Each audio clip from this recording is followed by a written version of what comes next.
Hello parents મિત્રો, parenting ટોક્સની આજની વાતમાં ફરીથી આપણે એક નાનકડી પણ બહુ મહત્ત્વપૂર્ણ વાત કરીએ, ખાસ કરીને નાના બાળકોના પેરેન્ટ્સ માટે.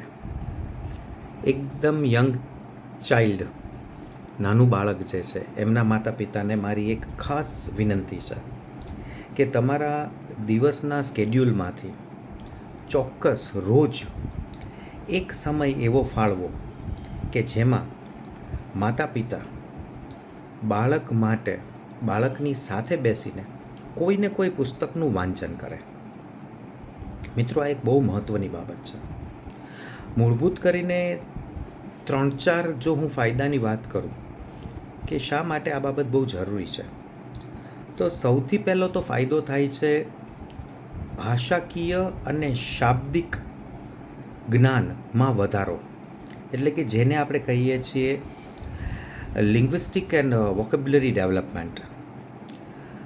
જેટલું આપણે આપણા બાળક માટે પુસ્તકોનું વાંચન વધારીશું, એટલું બાળકનું એ ચોક્કસ ભાષા પ્રત્યેનું અને એ ભાષામાં વપરાતા શબ્દો પ્રત્યેનું જ્ઞાન વધતું જશે.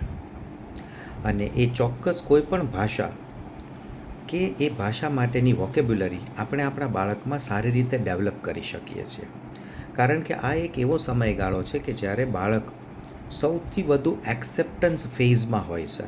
લગભગ 0થી શરૂ કરીને 10 વર્ષનો સમયગાળો એ બાળક બહુ જ એક્સેપ્ટિવ મોડમાં હોય છે. તો આ એક મૂળભૂત ફાયદો થાય છે. બીજો ફાયદો છે એ છે cognitive development. Brain body connection માટેનું જે ડેવલપમેન્ટ આપણે ઈચ્છીએ છીએ આપણા બાળકમાં, એ ડેવલપમેન્ટ પણ પ્રોપરલી થાય એ માટે પણ પુસ્તકોનું વાંચન બહુ જ મહત્ત્વનું સાબિત થઈ શકે છે. કારણ કે પુસ્તકોના માધ્યમ દ્વારા આપણે અનેક બાબતો વિશે આપણા બાળકને માહિતી આપી શકીએ છીએ, જેમ કે નંબર્સ છે, કલર્સ છે, કોઈ ચોક્કસ કેરેક્ટરિસ્ટિક છે, કોઈ શેપ છે, સાઇઝ છે, સ્પીડ છે, ડિસ્ટન્સ છે. આવી અનેક પ્રકારની બાબતોની માહિતી આપણે પુસ્તકના વાંચન દરમિયાન આપણા બાળકને આપી શકીએ છીએ, જેને કારણે એ બાળક પોતાના રિયલ લાઈફની અંદર આ બધી બાબતોને બહુ સારી રીતે કોરિલેટ કરી શકે છે અને તેનું કોગ્નિટિવ ડેવલપમેન્ટ બહુ સારું થઈ શકે છે. અને થર્ડ, અત્યંત મહત્ત્વની બાબત જેને હું ગણું છું, એ છે માતા પિતા અને બાળક વચ્ચેનું ઇમોશનલ બોન્ડિંગ.